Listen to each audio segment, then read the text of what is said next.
맑은 가락이 울려나네. 하늘 곡조가 언제나 흘러나와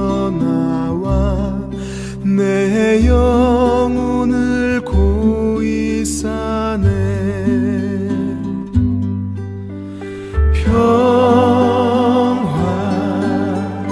평화로다. 하늘 위에서 내려오네. 그 사랑의 물결이 영원토록 내 영혼을 덮으소서. 내 맘속에 솟아난 이 평화는 깊이 묻힌 보배로다. 나의 보화를 캐내어 가져갈 자 그 누구랴 안심일세.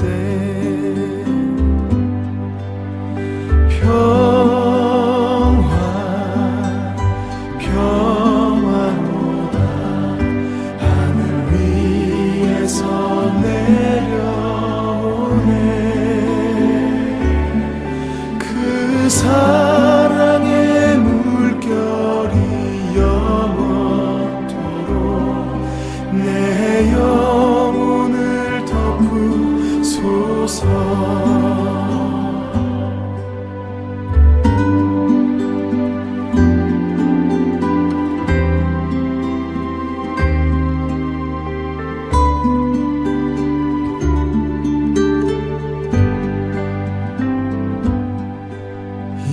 땅 위에 험한 길 가는 동안 참된 평화가 어디 있나.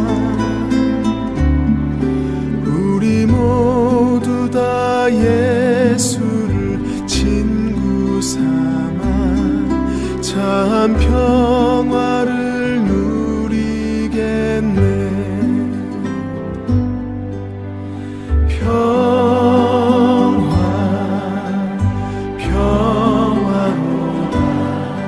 하늘 위에서 내려오네. 그 사랑의 물결이 영원토록 내 영혼을 덮으소서. 그 사랑의 물결이 영원토록 내 영혼을 덮으소서.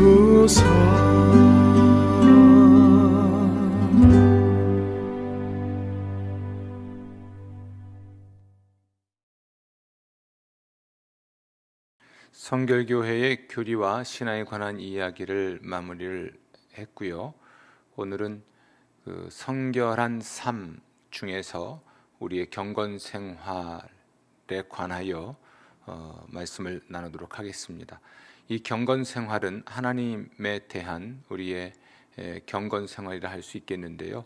우리 교단 헌법에서는 하나님께 대한 경건 생활을 몇 가지 이야기를 합니다. 하나는 주일 성수와 관련된 것이고, 또 하나는 기도 생활, 그다음에 예배 생활, 그리고 헌금 생활과 같은 것들입니다.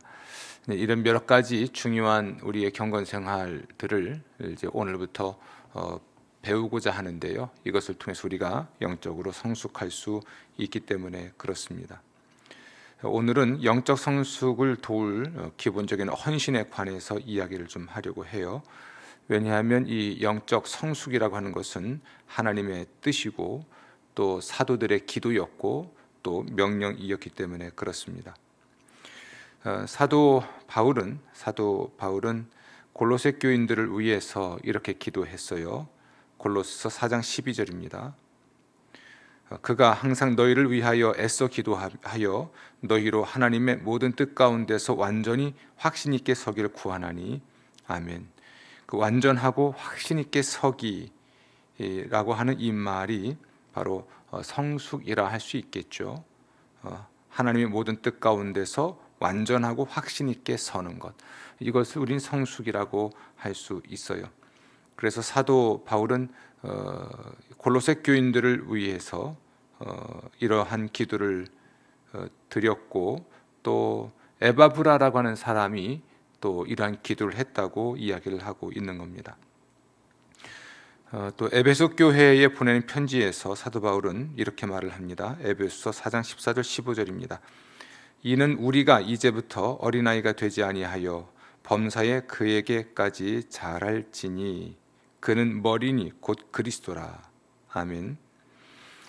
그에게까지 자랄지라 라고 하는 이 말, 자란다, 예수 그리스도에게까지 자란다, 성장한다는 거죠. 그래서 예수 그리스도처럼 되는 것, 이것을 우리는 성숙이라고 말을 할 수가 있죠. 사도 바울은 성도들이 이런 성숙하라라고 당부하고 명령하고 있고요. 또 성도들의 성숙을 위해 기도했고 또 기도할 것을 촉구했다고 말을 할 수가 있습니다. 이것은 우리가 거듭났다 했을 때 영적인 새 생명을 얻은 것을 의미하는데, 육체적인 성장과 마찬가지로 영적인 성장도 필요하기 때문에 매우 중요한 이야기가 될 수가 있습니다. 제대로 영적으로 성장하지 못한 채 예수님을 믿는 그 연수만 늘어가는 사람들이 있죠. 예수님을 신앙하고 살아가는 그 세월이 길어지는 만큼 당연히 영적인 성장과 성숙도 있어야 할 터인데 우리가 퍽 그러지 못하는 것 같습니다. 제 키가 이게 중학교 다닐 때의 키인데요, 그때는 꽤 컸습니다.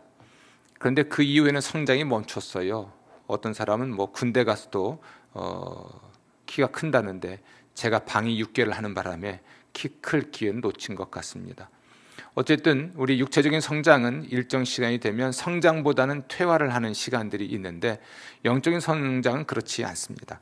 우리가 예수님을 온전히 닮게 될 때까지 계속 성장해 가는 것이고, 그리고 평생의 일이라 할 수가 있겠죠. 우리가 마음에 새겨야 될 것은 우리가 영적으로 성장하고 따라서 성숙해지는 것을 하나님은 원하시고, 또 사도들도 원했고, 또 사도들은 그것을 위해 기도했고, 또 그렇게 되도록 명령을 했다는 것입니다. 저는 여러분에게 우리의 영적인 성숙을 위해 개발해야 할 세 가지 습관에 초점을 맞추어서 말씀을 나누도록 하겠습니다. 이 세 가지 습관은 교제, 성도의 교제나 또는 헌금, 그리고 경건 생활에 관한 것입니다. 이 세 가지 모두는 매우 중요한데요. 대체적으로 우리는 어떤 기술, 어떻게 이 습관을 길들일 수 있을지를 모르기 때문에 많이 힘들어하는 것 같아요. 그래서 오늘 저는 여러분에게 영적 성숙을 위해 개발해야 할 세 가지 습관에 초점을 맞추되, 이 기본적인 습관을 시작할 때 필요한 기술이나 또는 이러한 습관을 계속해 나가는데 도움이 되는 도구에 대해서도 말씀을 드리도록 하겠습니다. 그럼 영적 성숙이 무엇일까를 좀 먼저 생각해 보죠. 이미 말씀드렸는데요, 영적 성숙은 에베소 4장 13절 말씀에 의하면 예수님을 닮는 것이라 할 수 있죠. 에베소 4장 13절 말씀 읽어보겠습니다. 우리가 다 하나님의 아들을 믿는 것과 아는 일에 하나가 되어 온전한 사람을 이루어 그리스도의 장성한 분량이 충만한 데까지 이르리니. 아멘. 그리스도의 장성한 분량이 충만한 데까지 이르는 것, 다시 말하면 예수님을 닮는 것이라 할 수 있죠. 예수님처럼 되는 것, 예수님의 성품을 갖는 것, 예수님처럼 사는 것, 이것을 우리는 영적 성숙이라고 말할 수 있습니다. 로마서 8장 29절입니다. 하나님이 미리 아신 자들을 또한 그 아들의 형상을 본받게 하기 위하여 미리 정하셨으니. 그 아들의 형상을 본받게 하기 위하여, 이 말씀에 밑줄을 그을 필요가 있겠습니다. 성경에 의하면 우리 인간은 하나님의 형상대로 지어졌죠. 하지만 죄를 지음으로써 이 형상이 파괴되었습니다. 예수님이 세상에 오신 것은 파괴된 이 하나님의 형상을 회복하기 위해서였죠. 이 형상을 회복하기 위해서 예수님은 사람의 죄를 대신 담당하셨고 십자가에 못 박혀 죽임당하심으로써 그 죄값을 대신 받으셨습니다. 따라서 우리는 예수 그리스도를 통해서 또 예수님의 이런 구속의 은혜를 통해서 예수님을 하나님의 형상을 회복할 수 있게 되었고요. 또 예수님이야말로 참된 하나님의 형상으로서 우리가 그분을 닮아갈 수 있게 되었습니다. 자, 그럼 어떻게 하면 예수님을 닮아갈 수 있게 될까요? 꼭 기억하실 것은 이 영적 성숙은 예수님을 닮는 것은 자동적으로 이루어지지 않는다는 것입니다. 히브리서 5장 12절 말씀이에요. 때가 오래되었으므로 너희가 마땅히 선생이 되었을 터인데 너희가 다시 하나님의 말씀의 초보에 대하여 누구에게서 가르침을 받아야 할 처지이니 단단한 음식은 못 먹고 젖이나 먹어야 할 자가 되었도다. 아멘. 너희가 마땅히 선생이 되었을 터인데 의 밑줄을 그을 필요가 있습니다. 우리가 그리스도인이 되었을 때 영적 성장이 자동적으로 이루어진다면 얼마나 좋겠습니까? 하지만 그렇지 않습니다. 히브리서 5장 12절 13절 말씀을 통해서 히브리서 기자는 영적 성숙이 거듭난 후에 자동적으로 따라오는 것이 아니라는 것을 분명히 이야기하죠. 만약 자동으로 성숙해졌다면 히브리 기자가 이렇게 말할 필요가 없었겠죠. 이 영적 성숙에는 시간과 노력이 요구됩니다. 시간을 투자해야죠. 그리고 노력을 해야만 영적 성숙을 이룰 수가 있습니다. 또 이 영적 성숙은 계속되는 과정입니다. 과정이에요. 베드로후서 3장 18절입니다. 오직 우리 주 곧 구주 예수 그리스도의 은혜와 그를 아는 지식에서 자라가라. 아멘. 영적 성숙이 단번에 벌어지는 어떤 사건이 아니라 시간이 걸리는 일련의 과정인 것이지요. 그래서 베드로도 자라가라라고 하는 말을 사용하고 있습니다. 보통 우리는 지름길을 찾습니다. 그러니까 빨리 가는 길, 최단 시간에 갈 수 있는 길을 찾죠. 또 때로는 아주 극적인 감정적인 경험을 원하기도 하죠. 하지만 우리가 영적 성숙에 이르는 왕도는 없습니다. 이것은 일련의 과정이고 또 성숙을 위해서 배움의 과정을 참여해야 합니다. 노력하고 시간을 사용해야만 우리는 성장할 수 있다는 이야기죠. 이렇게 말할 수 있습니다. 영적 성숙은 훈련이 필요하다. 디모데전서 4장 7절 보면 경건에 이르도록 내 자신을 연단하라라고 기록되어 있습니다. 여기서 경건에 이르도록 내 자신을 연단하라라고 하는 말을 다른 번역본은 이렇게 이야기합니다. 거룩해지려는 목적을 가지고 자신을 훈련시키라. 그렇습니다. 영적 성숙을 위해서는 훈련이 필요합니다. 따라서 우리는 그리스도인들을 두 부류로 나눌 수 있을 것 같아요. 한 부류는 훈련을 통해서 성숙해진 그리스도인, 또 한 부류는 훈련을 받지 않고 당연히 성숙하지 못한 그리스도인으로 분류할 수 있겠죠. 성경은 우리 모든 그리스도인들이 하나님의 자녀로서 동등하지만 그렇다고 모든 사람이 같은 성숙도를 가진 것은 아니라고 이야기를 합니다. 이 성숙에 이르는 것은 우리가 과정으로서 훈련이 필요하다는 것을 마음에 생각하십시오. 이렇게 말할 수 있겠습니다. 훈련을 많이 받으면 받을수록 하나님께서는 우리를 더 잘 사용할 수 있다. 그렇죠? 훈련을 받으면 받을수록, 또 훈련된 사람이면 또 훈련된 사람일수록 하나님이 더 잘 사용하실 수가 있는 거죠. 아무런 훈련 없이 우리가 어떤 사역에 배치되는 것보단 훈련을 통해서 성숙해진 후에 우리가 사역을 하는 것이 바람직할 수 있겠죠. 전쟁터에 나가는 사람들이 어떤 기본적인 군사훈련도 받지 않고 나갔다가는 전쟁을 수행할 수가 없죠. 또 굉장히 정교한 기술이 필요한 사람, 예를 들면 외과 수술의 같은 경우는 아주 고도의 훈련을 받은 후에 수술을 하게 되죠. 이런 훈련을 통해서 그가 의사로서 또는 군인으로서 자격을 갖추고 전쟁을 또는 수술을 효과적으로 수행할 수 있듯이 우리 그리스도인들도 훈련을 통해서 영적 성숙을 이루고 영적으로 성숙해진 후에 사역을 할 때 보다 더 효과적으로 사역을 할 수 있게 됩니다. 이런 그 훈련의 과정에는 당연히 대가를 지불해야 되는 것이 있는데요. 이것을 이렇게 말할 수 있습니다. 그리스도를 따르는 사람은 자기 십자가를 져야 한다. 이렇게 말을 할 수가 있어요. 우리 영적 성숙은 훈련이 필요한데 이 훈련을 받으려면 사실 대가를 지불하지 않고는 훈련을 받을 수가 없죠. 예수님 말씀입니다. 누구든지 자기 십자가를 지고 나를 따르지 않는 자도 능히 내 제자가 되지 못하리라. 누가복음 14장 27절 말씀입니다. 자기 십자가를 진다라고 하는 이것은 또한 매 날마다 자기 십자가를 지는 것인데요. 어떤 희생과 고난이 따르더라도 삶의 첫자리에 그리스도를 모시는 것, 이것이 자기 십자가를 지는 것이라 할 수 있습니다. 자기 십자가를 진다라고 하는 것은 지극히 어떤 수치나 어려움을 각오한다는 것인데요. 어떤 희생과 고난이 따르더라도 삶의 첫자리에 그리스도를 모시는 것이라고 표현할 수가 있는 것이죠. 자, 영적 성숙과 관련해서 훈련이 필요하다는 이야기를 했고요. 훈련을 우리가 함에 있어서는 대가 또는 비용을 지불해야 함을 말씀을 드렸습니다. 그런데 이 영적 성숙은 얼핏 들으면 훈련을 필요로 하니까 굉장히 억지스러울 수 있는데 그렇지 않습니다. 이 영적 성숙은 그리스도의 사랑에 대한 우리의 자발적 반응인 것이죠.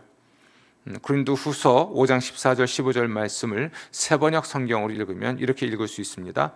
그리스도의 사랑이 우리를 휘어잡습니다. 우리가 확신하기로는 한 사람이 모든 사람을 위하여 죽으셨으니 모든 사람이 죽은 셈입니다. 그런데 그리스도께서 모든 사람을 위하여 죽으신 것은 이제부터는 살아있는 사람들이 자기 자신들을 위하여 살아가도록 하려는 것이 아니라 자기들을 위하여 죽으셨다가 살아나신 그분을 위하여 살아가도록 하려는 것입니다. 그리스도의 사랑이 우리를 휘어잡습니다 라는 말씀에 밑줄을 한번 그어 보십시오. 그리고 한번 생각해 보십시오. 우리 영적으로 성장하고 성숙해가는 삶은 우리를 사랑하신 그 하나님과 또 우리에게 베풀어 주신 하나님의 사랑에 대한 자발적인 반응인 것이죠.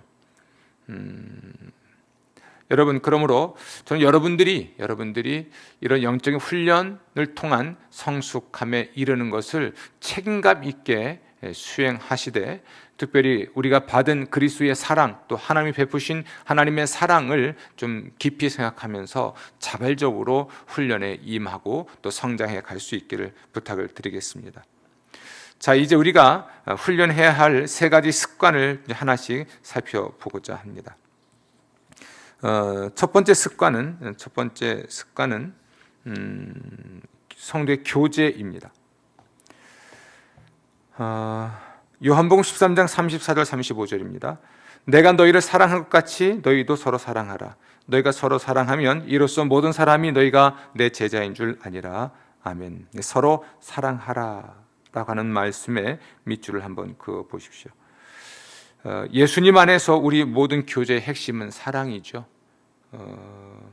우리가 서로 사랑할 수 있는 것은 하나님의 사랑을 받았기 때문에 그렇습니다. 또 우리가 서로 사랑할 때 사람들은 우리가 예수님의 제자인 것을 알게 되죠. 성도의 교제, 우리가 훈련해야 될 첫 번째 습관은 성도의 교제로서 사랑하며 살아가는 삶이고, 이것은 또한 우리의 교회 생활과 관련된다 할 수 있습니다. 두 번째 습관은 헌금입니다. 누가복음 14장 33절 말씀 함께 읽어보겠습니다. 이와 같이 너희 중에 누구든지 자기의 모든 소유를 버리지 아니하면 능히 내 제자가 되지 못하리라. 아멘. 자기의 모든 소유의 밑줄을 한번 그어 보십시오. 이 표현이 소유의 10%라고 말을 하진 않죠. 자기의 모든 소유를 버리지 아니하면이라고 말을 합니다. 여러분은 11조를 드리고 계신지요? 이 11조라고 하는 것은 우리의 신앙의 진실성을 증명할 수 있는 척도가 될 수가 있는 것입니다. 소득의 10%를 드리기를 주저하면서 어떻게 우리가 모든 것을 하나님께 드린다고 말을 할 수 있을까요? 10%도 못 드리는데 어떻게 우리가 100%를 드릴 수 있겠는가라는 겁니다. 11조에 대한 이해를 위해서 신명기 14장 23절 말씀을 주목할 필요가 있습니다. 11조의 목적은 당신들이 당신들의 삶 가운데서 하나님을 최우선으로 모시는 것을 가르치기 위함입니다. 아멘. 그 최우선으로 모시는 것이라는 말씀은 매우 중요합니다. 사실 하나님은 우리의 돈이 전혀 필요하시지 않습니다. 이 세상 모든 것들이 하나님의 것이기 때문이죠. 단지 이 말씀은 11조는 하나님이 필요해서가 아니라 우리의 필요 때문에 사실은 필요한 겁니다. 하나님은 우리 삶의 최우선 순위에 하나님이 계신다는 것을 우리가 증명하길 원하십니다. 우리는 11조를 통해서 하나님이 내 인생의 최우선 순위를 차지한다라는 것을 증명할 수 있는 것이지요. 하나님이 포기하라고 말씀하신 그 무엇인가를 포기하지 못하고 소유하고 있다면 우리는 그것을 소유한 게 아니에요. 오히려 그것이 우리를 소유한다고 말을 할 수가 있습니다. 성경의 가르침은 이런데요. 우리가 10%, 11조를 드릴 때 내 돈의 10%를 하나님께 드리는 것이 아닙니다. 하나님은 내게 하나님의 돈 90%를 사용하도록 허락하신 것입니다. 모두 하나님의 것이고 단지 90%를 내게 맡기신 거예요. 우리는 10%를 하나님께 드림으로써 모든 것을 하나님이 우리에게 주셨고 그러므로 하나님이 우리에게는 가장 중요한 분입니다라는 것을 증명하는 것이죠. 다시 말씀드리지만 하나님은 우리의 돈이 전혀 필요하지 않으세요. 11조를 드리는 것은 우리의 신앙 고백이죠. 하나님이 내 인생의 최우선 순위의 자리를 잡고 계십니다. 내게는 하나님이 가장 중요합니다 라는 신앙 고백이고 내게 있는 모든 것은 하나님이 내게 주신 것이고 또한 하나님의 것입니다. 처음부터 우리에게는 90%만 하나님이 쓰고 살도록 해주신 것이고 10%는 우리가 하나님을 얼마나 중요하게 여기는지를 증명할 수 있도록 우리에게 주신 것이라고 생각하면 11조 신앙은 우리가 좀 더 부담을 덜 갖고 실천할 수 있을 것입니다. 세 번째 습관은 경건의 시간입니다. 이 경건의 시간이라고 하는 것은 하나님과 사귀는 시간이라 할 수 있겠죠.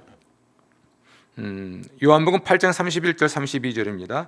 너희가 내 말에 거하면 참 내 제자가 되고 진리를 알지니 진리가 너희를 자유롭게 하리라. 아멘. 내 말에 거하면 예수님의 말에 거하는 자, 예수님의 말씀에 거하는 자가 예수님의 제자이죠. 이것이란 곧 성경을 가까이 하고 성경의 삶을 살아가는 것을 말합니다. 좀 정확하게 말하면 예수님과 함께 걸어가는 삶을 사는 것이죠. 또 요한복음 15장 7절부터 8절입니다. 너희가 내 안에 거하고 내 말이 너희 안에 거하면 무엇이든지 원하는 대로 구하라. 그리하면 이루리라.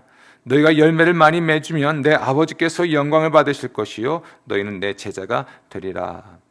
아멘. 너희가 내 안에 거하고 내 말이 너희 안에 거하면, 그러니까 경건의 시간은 바로 이렇게 우리가 하나님의 말씀 안에 거하는 것이고 하나님 안에 거하는 시간인 것이지요. 그 시간을 통해서 우리는 하나님께 우리의 마음, 우리의 생각을 말씀드리고, 이걸 기도라고 하죠. 하나님은 하나님 자신의 생각을 우리에게 말씀하시고 이걸 우리는 말씀이라고 합니다. 그래서 말씀과 기도를 통해서 하나님과 신령한 사귐의 시간을 갖는 거죠. 그것을 통해서 우리는 그분을 더 닮아갈 수 있고 그분의 뜻을 헤아려 알 수 있는 거죠. 이것이 우리에게 습관이 되도록 훈련을 하는 것은 매우 중요합니다. 이런 말이 있습니다. 생각을 심으면 행동을 낳고, 행동을 심으면 습관을 낳고, 습관을 심으면 성품을 낳고, 성품을 심으면 운명을 낳는다. 한번 깊이 생각해 보십시오. 자, 생각을 심으면 행동을 낳아요. 하나님과 사귐의 시간을 통해서 하나님의 말씀을 받고 생각하다 보면 행동하게 되겠죠. 또 행동을 반복하다 보면 우리의 습관이 되고, 습관을 반복하면 우리의 성품이 되고, 우리의 성품이 반복되면 운명을 낳게 되죠. 이런 면에서 우리는 하나님과의 사귐의 시간이 습관이 되도록 훈련을 할 필요가 있습니다. 그 말씀대로 살아갈 수 있도록 우리 자신을 훈련하는 것이죠. 어떤 의미에서는 우리가 이렇게 말할 수 있습니다. 좋은 습관을 길들이는 것이 나쁜 습관을 없애는 것보다 쉽다라고 말할 수 있는 거죠. 그 말씀은 맞는 것 같아요. 그러니까 나쁜 습관을 없애려고 노력하기보다 새로운 습관, 좋은 습관을 길들이는 것이 사실은 나쁜 습관을 버릴 수 있는 빠른 길이라 할 수가 있습니다.